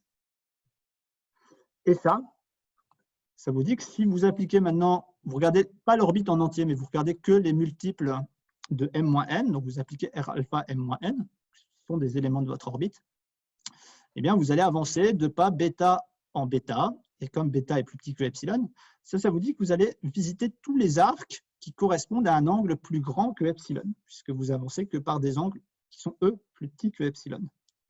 Et comme le epsilon est quelconque dans mon raisonnement, en fait, ça vous dit que vous allez visiter n'importe quel arc, aussi petit soit-il, excepté s'il est réduit à un point. Donc n'importe quel arc de longueur non nulle, vous allez le visiter. Et ça, j'espère que vous l'avez assimilé de cette manière. Ça vous dit exactement que l'orbite de x est dense. Le point x de départ ayant aucune importance dans mon raisonnement, en fait, toute orbite est dense. Donc, il est possible d'avoir des systèmes dynamiques très simples. Ici, c'est juste la rotation sur le cercle unité. Alors, il faut cependant que la rotation soit d'un angle irrationnel en degrés.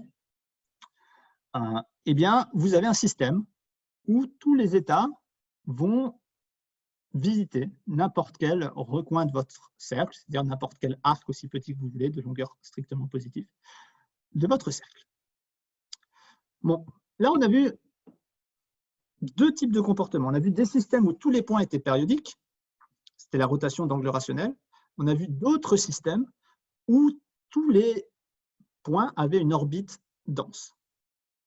La question qu'on peut se poser, c'est est-il possible d'avoir un système qui a les deux comportements, c'est-à-dire à la fois des points périodiques et à la fois des points avec une orbite dense. Actuellement, on a vu un système où tout le monde était périodique et un système où tout le monde avait une orbite dense. Est-ce que les deux comportements peuvent coexister? Eh bien ça, c'est la notion de chaos, ce qui est relié à l'effet papillon, qui vous dit que petite cause entraîne de grandes conséquences. Et, voilà, quelle est l'idée d'un système chaotique? Eh bien, c'est justement ce que je vous mentionnais avant. C'est un système dans lequel vont cohabiter au moins un point avec une orbite dense et des points périodiques. Alors, on ne va pas juste demander d'avoir un point périodique parce que artificiellement, on peut très facilement rajouter un point périodique si on le souhaite. On va demander qu'il y ait beaucoup de points périodiques, c'est-à-dire que l'ensemble des points périodiques est dense. Si vous repensez au cercle, ça veut dire que dans tous les arcs, aussi petits soient-ils, vous avez des points périodiques. Ou si on pense à l'intervalle 0,1, c'est-à-dire que quel que soit l'intervalle ouvert que vous allez considérer dans 0,1, vous allez retrouver à l'intérieur des points périodiques. Et le fait d'avoir une orbite dense, ça implique en fait quelque chose de plus fort. En tout cas, si vous considérez sur 0,1 ou sur le cercle, c'est que si x, son orbite, donc x, f de x, f2 de x, f3 de x, etc., vont visiter tous les ouverts non vides, tous les intervalles non vides, tous les arcs non vides de votre système. En fait, si vous regardez l'orbite de f de x, donc plus l'orbite de x, mais l'orbite de f de x, c'est quasiment la même chose, vous avez juste retiré x. Et en fait, si l'orbite de x est dense, l'orbite de f de x sera dense également. Ce n'est pas le x que vous avez retiré qui va changer la densité de votre orbite. Bon, mais si f de x est dense, ça veut aussi dire que f2 de x est dense, ça veut aussi dire que f3 de x a une orbite dense, ça veut aussi dire que f3 de x a une orbite dense, et ainsi de suite.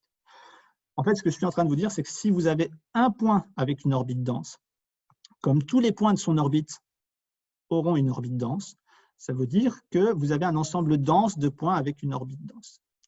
Et là, c'est plus facile de vous expliquer pourquoi on appelle un système ayant ces deux propriétés un système chaotique, et pourquoi on parle d'effet papillon.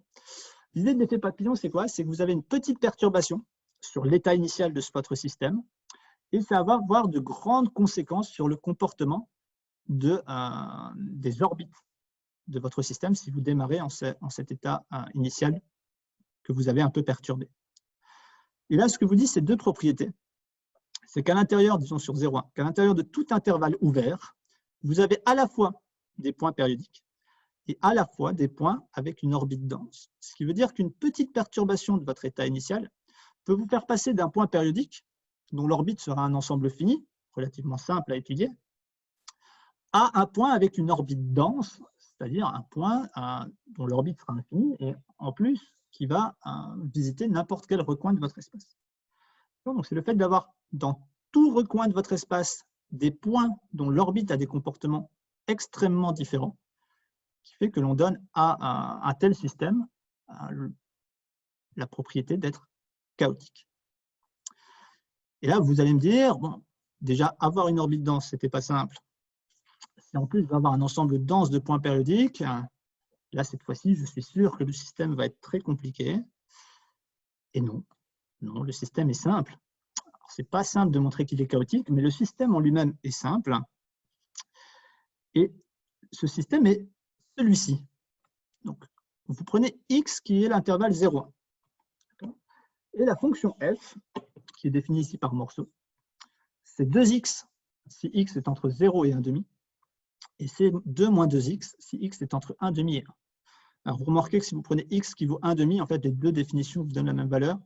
Ici, vous avez 1, et ici aussi, vous avez 2 moins 1, donc vous avez 1. Donc, on aurait très bien pu ouvrir ici et fermer là, ça n'aurait rien changé. Votre fonction est continue. Et quel serait le graphique de cette fonction? Eh bien, imaginez que votre origine est ici, et que le 1,5 est au milieu de votre tente. Eh bien, la droite y égale 2x, c'est celle qui représente la pente gauche de la tente. Et la fonction 2 moins 2x, c'est ce qui représente la pente droite de la tente. Et c'est pour cela que ce système s'appelle le système de la tente, puisque, voilà, de manière plus formelle, son graphique est le suivant. Donc, en 0, vous valez 0, en 1,5, vous valez 1, en 1, vous valez 0, et entre les deux, vous avez à chaque fois des segments de droite. Et ce que je vous annonce, c'est que ce système est chaotique. Voilà. Il est quand même très simple, c'est uniquement deux droites. Et pourtant, il est chaotique, et c'est en effet très difficile de, juste sur base du graphique de f, de se rendre compte vraiment quel sera le comportement des orbites. Qu'est-ce que l'on peut dire sur ce système? Eh bien, si on regarde juste le graphique de f, on peut repérer les points fixes. Les points fixes sont faciles à repérer. Vous imaginez que dans votre tête, que vous tracez la droite y égale x, et les intersections entre cette tente et la droite y égale x va vous donner les points fixes. Alors, il y en a un facile, c'est 0. En effet, f de 0, c'est 0. Il y en a un autre qui a l'intersection sur le deuxième versant de la tente et qui est en fait 2 tiers. Si vous faites f de 2 tiers, ça va vous faire 2 moins 4 tiers, ça vous donnera bien 2 tiers. Donc, il y a des points périodiques, en tout cas, il y en a déjà au moins 2, 0 et 2 tiers. Bon, mais comme toujours, si f ne nous parle pas, on y va petit à petit et on regarde ce que va faire f2. Alors, si vous composez f avec elle-même, qu'est-ce qui va se passer? Bien, si vous commencez avec un x entre 0 et 1,5, la première chose que vous allez faire, c'est de multiplier par 2. Si vous voulez à nouveau appliquer f, eh bien, il va falloir savoir si 2x est entre 0 et 1,5 ou si 2x est entre 1,5 et 1. Dans quel cas il sera entre 0 et 1,5? Eh bien, c'est si votre x de départ était entre 0 et 1 quart. Entre 0 et 1 quart, en fait, vous allez faire x2 la première fois et x2 la deuxième fois. Donc, entre 0 et 1 quart, votre droite, ça va être 4x. Votre fonction, ça va être 4x. Entre 1 quart et 1,5, vous allez d'abord multiplier par 2, puis vous allez faire 2 moins 2 fois ce que vous aviez. Autrement dit, vous allez obtenir 2 moins 4x, qui vont peut-être vous faire une tente de hauteur 1, mais sur l'intervalle 0, 1,5. Et si vous continuez ce raisonnement, voilà le graphique que vous obtiendriez pour F2. Là, c'est F, qui est en train de camper tranquillement tout seul. Un ami se ramène et vous vous retrouvez avec 2 tentes. Malheureusement, l'espace que vous aviez n'a pas grandi, donc vos tentes ont rétréci en largeur, pas en hauteur. Donc vous avez cette fois-ci maintenant 2 tentes. Qu'est-ce que ça a comme conséquence? c'est que si vous regardez cette fois-ci l'intersection avec la droite y égale x, ça va vous donner tous les points qui vérifient f2 de x égale x. Et f2 de x égale x, c'est vérifié forcément par 0 et par 2 tiers, puisque vous aviez déjà f de x égale x, mais vous voyez que vous en avez deux autres de points périodiques. Un qui sera à l'intersection avec ce versant de la tente, et un qui sera avec le dernier versant de la deuxième tente. Et on peut en fait montrer par récurrence que les fonctions fn de x vont avoir ce type de comportement. Donc là, je vous ai mis le graphique de f3, et je pense que vous arrivez à comprendre ce que sera f4, f5, et ainsi de suite. C'est-à-dire qu'à chaque fois, vous multipliez par 2 le nombre de tentes, et forcément, la largeur à chaque fois est divisée par 2. Donc là, on va de 0 à 1 quart, on a une tente. De 1 quart à 1 demi, on a une deuxième tente. De 1 demi à 3 quarts, une troisième. De 3 quarts à 1, une dernière. Autrement dit, si vous regardez fn de x, vous aurez 2 exposants n-1 tentes. Et la base des tentes sera donnée par les intervalles du type k sur 2 à la puissance n, k plus 1 sur 2 à la puissance n. Alors, notez que si à chaque fois vous vous intéressez au point périodique, vous essayez de regarder les points qui vérifient l'égalité, par exemple f3 de x égale x, ça revient à tracer la droite y égale x sur ce troisième graphique et à regarder les intersections. Donc, force est de constater que en fait, vous allez intersecter chaque versant de chaque tente. Et donc, vous allez vous retrouver avec des points périodiques sur tous les intervalles k sur 2 à la puissance n, k plus 1 sur 2 à la puissance n, selon l'itéré que vous êtes en train de regarder, et ce pour tout k et pour tout n. Et ça, donc le fait que chaque intervalle k sur 2 à la puissance n, k plus 1 sur 2 à la puissance n, contient un point périodique, ça vous donne déjà la deuxième assertion du chaos, à savoir que vous avez un ensemble dense de points périodiques. Certes, on ne les connaît pas, d'accord? Je ne vous ai pas dit, voici les valeurs des points périodiques.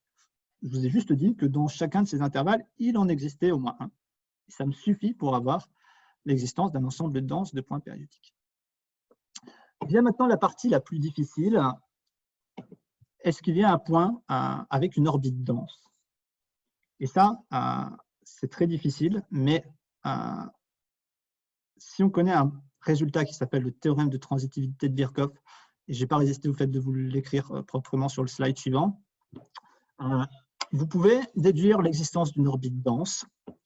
En fait, ce théorème de transitivité de Birkhoff vous dit que si dans votre système, vous êtes capable de passer de... Donc vous prenez deux ouverts quelconques dans votre espace. Ici, dans le cas de 0,1, vous prenez deux intervalles ouverts, aussi petits que vous voulez dans 0,1. Si vous êtes capable de trouver dans le premier ouvert un point dont l'orbite va visiter le deuxième ouvert, et ce pour tout couple d'ouverts, ce théorème vous dit que vous avez forcément une orbite dense. Donc, plus simplement, pour réussir à montrer l'existence d'une orbite dense, vous devez juste montrer que vous êtes capable de passer de n'importe quel ouvert à n'importe quel ouvert. Et ce qu'on repère bien sur ces graphiques, c'est que si vous faites fn d'un tel intervalle, imaginez ici f3 de 0 à 1/8, d'accord, c'est cette première pente, vous récupérez tout l'intervalle 0,1. Ce qui veut dire que vous prenez un ouvert quelconque, à l'intérieur, vous avez un intervalle de cette forme, et à partir de cet intervalle, vous êtes capable d'atteindre n'importe quelle valeur de l'ensemble X. En particulier, vous êtes bien capable de passer de n'importe quel intervalle ouvert à n'importe quel intervalle ouvert. Et ça, le théorème de Birkhoff vous dit que ça entraîne l'existence d'une orbite dense.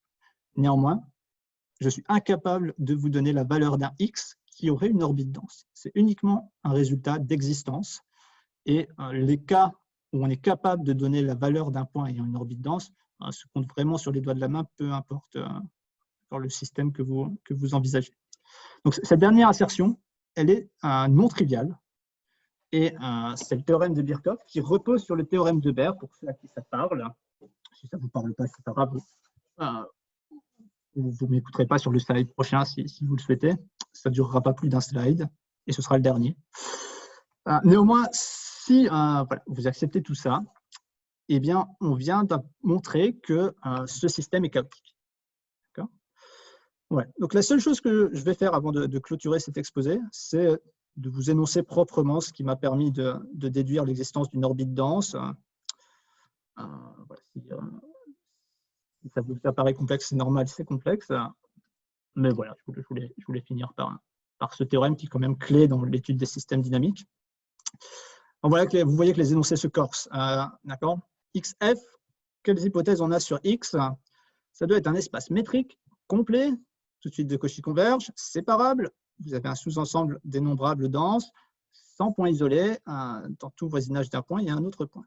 Bon, typiquement, vous pouvez penser à 0,1, vous pouvez penser à R, vous pouvez penser au cercle unité. Tout ça, ça fonctionne. F est une fonction continue, ça va. Et ce que vous dit le théorème de Birkhoff, c'est que vous avez une orbite dense, exactement ce qu'on voulait pour avoir le chaos. Si et seulement si, c'est ce que je vous ai expliqué, dès que vous prenez deux ouverts non vides, il y a un itéré qui vous permet de passer de l'un à l'autre. D'accord? Donc, c'est l'idée que je vous avais donnée. Et c'est ce que l'on peut facilement vérifier sur l'exemple précédent, alors que exhiber une orbite dense, c'est quasiment impossible. Et la preuve que je vous ai quand même mis ici pour le plaisir, c'est la suivante. Votre espace est séparable. Vous pouvez trouver une base d'ouvert dénombrable. Et en fait, avoir une orbite dense, donc l'ensemble D, c'est l'ensemble des points ayant une orbite dense, ça peut se réécrire comme pour tout ouvert K dans ma base, ce qui pourrait se réécrire comme pour tout ouvert, il existe un N qui sera tel que Fn de X est dans UK. C'est l'image réciproque. Donc, l'ensemble des points ayant une orbite dense, ça peut s'écrire comme une intersection dénombrable de tels ensembles qui s'avèrent être des ouverts denses parce que votre fonction est continue et parce que vous la supposez topologiquement transitif. Et la clé là-dedans, c'est le théorème de Baire, alors qui est totalement non trivial, mais qui ici nous permet de déduire l'existence d'orbites denses. Voilà, mon doigt a cliqué tout seul. Je vous remercie pour votre attention et j'espère que vous avez passé un bon moment.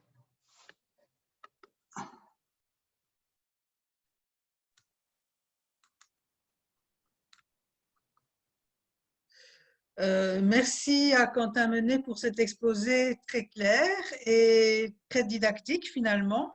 Je m'attendais à avoir plus de difficultés de compréhension, mais ça a été très intuitif au bout du compte, même si les notations sont parfois un peu plus corsées. Oui. Toutes les étapes finalement sont assez intuitives. Et je donne la parole au public qui se manifestera pour poser les questions s'il le souhaite. Très bien. Et voilà. Marie-France, il faut peut-être dire aux gens qui n'ont pas l'habitude de Zoom que pour pouvoir lever la main, il faut qu'ils affichent la liste des participants. Donc, c'est en affichant la liste des participants que vous avez un petit outil lever la main.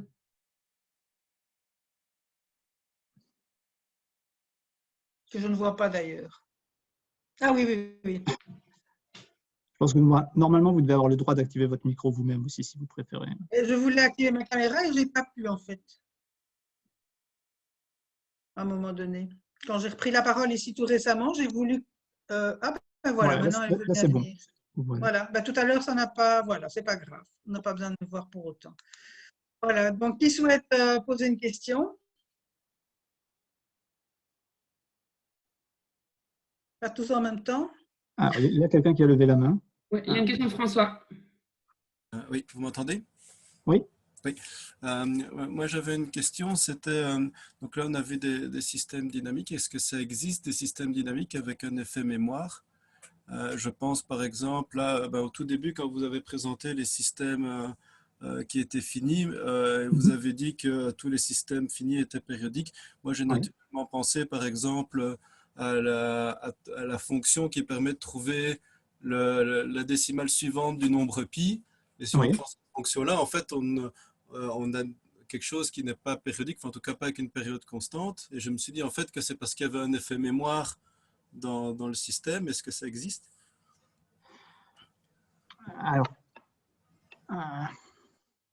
parce qu'en fait, ce système-là, c'est parce qu'on ne dépend pas de l'état dans lequel on… Enfin, pas seulement de l'état dans lequel on est. C'est ça, c'est que ce qui vous fait passer de l'un au suivant, c'est pas l'application d'une fonction f. C'est vraiment, vous avez une fonction de n dans quelque chose et vous regardez la suite f évaluée en n. D'accord, ou du coup, la fonction, ce serait de prendre la énième décimale de pi. Et donc, le côté embêtant de ce genre de choses, c'est que tout ce qui est obtenu par composition de la fonction f avec elle-même, qui dans les systèmes dynamiques vous permet d'avancer dans votre orbite, là, ça se perd complètement. C'est-à-dire qu'entre fn et fn plus 1, pour une fonction f quelconque, voilà, vous ne pouvez rien dire de manière générale. Ce que vous proposez en prenant les décimales du nombre pi, voilà, ce ne sera pas obtenu grâce à l'itération d'une fonction f, mais plutôt en regardant la fonction f évaluée en différents points n. Et donc, vous ne pouvez rien déduire voilà, je veux dire, de manière générale, en fait, sans connaître la fonction f précisément. Là, ce qui vous permettra de dire des choses dans le cas que vous proposez, c'est une bonne connaissance de la fonction f de par une bonne connaissance de pi. Mais vous ne pourrez jamais espérer avoir un résultat général voilà, sur l'existence ou la non-existence de quelque chose qu'on pourrait appeler périodique. Ok, merci. De rien.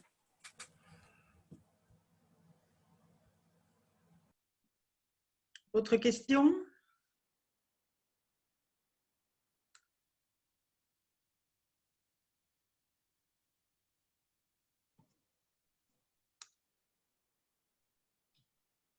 Personne n'a l'air de se manifester.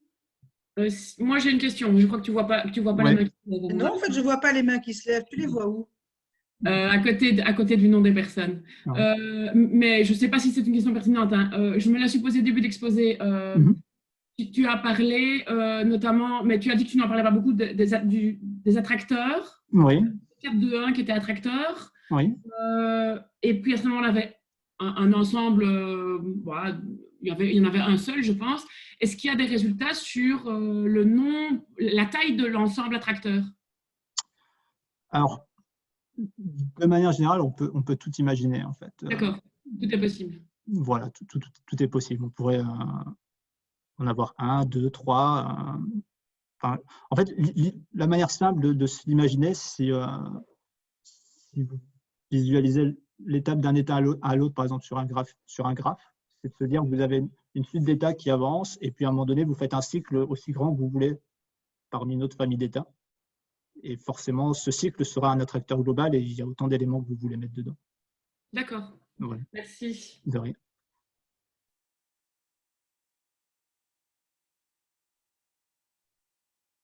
Plus de questions? Je ne vois pas les mains qui se lèvent, moi. Ah, je regarde. Il n'y a pas de main levée pour l'instant. Ah, ok. Parce que je n'ai pas toute la liste d'un coup. Je ne vois pas de main levée non plus. Normalement, ceux qui lèvent la main devraient apparaître en haut quand ils lèvent la main. Ah, En haut de la liste.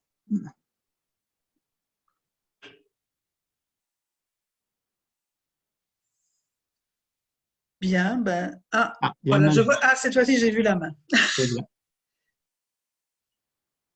Ouais, vous m'entendez?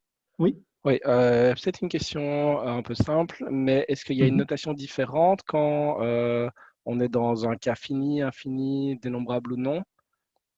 Parce que j'ai l'impression qu'on est toujours dans le f de grand X, enfin grand XF, et du coup, dans les slides, on a des fois une démonstration qui amène à une assertion, et il y a une autre, alors qu'on est un peu dans toujours les mêmes notations. Oui, alors. Si on oublie qu'on est voilà, dans le cas d'un infini ou d'un infini. Oui. Il n'y a pas de notation différente. Il faut toujours faire préciser attention à chaque fois dans quoi on travaille. Okay. Quelles sont les hypothèses sur X, quelles sont les hypothèses sur F. En fait, la seule notation différente que je connaisse, mais qui n'est pas dans ce cadre-là, c'est si on suppose en plus que alors que le X est un espace vectoriel et que la fonction F était linéaire, on remplace parfois la lettre F par un T majuscule parce qu'on a plus l'habitude de noter les opérateurs par un T majuscule. Mais voilà, c'est juste une commodité. Mais en ce qui concerne le cardinal de X, on ne fait absolument aucune différence. Il faut toujours faire attention de regarder dans les hypothèses qu'on a prises sur le grand X. Ça va, merci. Ouais,